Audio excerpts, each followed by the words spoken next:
Hey guys, in this quick tutorial, I'll show you how you can show related products in a Woocommerce product page, so let's get started.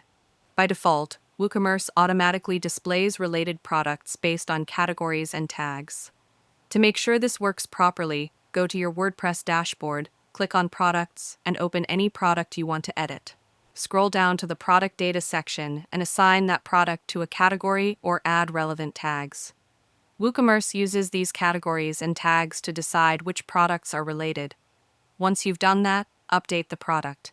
Now, when you visit the product page on your website, Woocommerce will display the Related Products section at the bottom.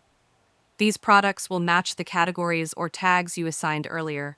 If you want more control, you can also use plugins or page builders like Divi or Elementor, which allow you to customize how related products are displayed, adjust the number of products shown, and style the layout to match your store design.